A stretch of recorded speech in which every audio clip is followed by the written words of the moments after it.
انو مرګرو دې ټیم کې زه په نشترآباد کې هغه بینک مخې ته ولاړ یم د کم د ګاډي نه چې لږ ساعت پهله کروڑونو روپۍ رهزنانو لوټ کړي دي او تښتېدلي دي. د پولیس وینا دا ده چې دا د بینک اف پنجاب ګاډی دی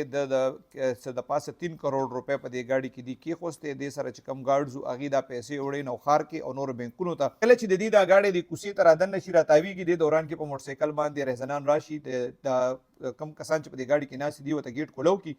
دغه کسان دا رهزنان چې کوم دي دا ګارډز یرغمال کی او د دې ګاډي نه کروڑونو روپۍ یوسي. پولیس وایي ابتدایي طور دا ښکاري چې تقریبا 1.5 کروڑ روپۍ وړي دي په دې ګاډي کې وي 3 کروڑ نه زیات نورې پیسې چې کوم دي پاتې دي. پولیس وایي یاره هغې په دې باندې هم تفتیش کوي او دا ملازمین چې کوم دي دا هم شامل تفتیش کړي دي چې یاره دا ګاډی خو بم پروف هم دی او په دې کې ګاډ چې کوم دي هغه مسلم وي هغې ګیټ ولې کولو کړی دی او بیا هغې مزاحمت ولې نه دی کړی ډزې ولې نه دی کړی. دې نه علاوه پولیس وینا دا ده چې د رهزنانو نه چې کومې موټرسایکل یې پاتې شوي دي د هغې په مدد سره هم د هغې د شناخت عمل شروع دی او بیا چې کله رهزنان تښتېدل نو ای په یو کیري ډبه کې دا پیسې تښتولې دي. پولیس وایي دا سی سی ټي وي کیمرو په مدد سره د هغه کیري ډبې ټولو لارو باندې تلاش جاري دی چې یاره دا کیري ډبه راغلې چېرته نه ده او دا واپس تللی ده. خو پولیس ډېر مطمئن دي او دا ویلي دي چې یاره امید دی چې دا رهزنان به ډېر زر معلوم هم شي او د دې چې کومې دا پیسې والي دي دا به هم ترې ریکور شي.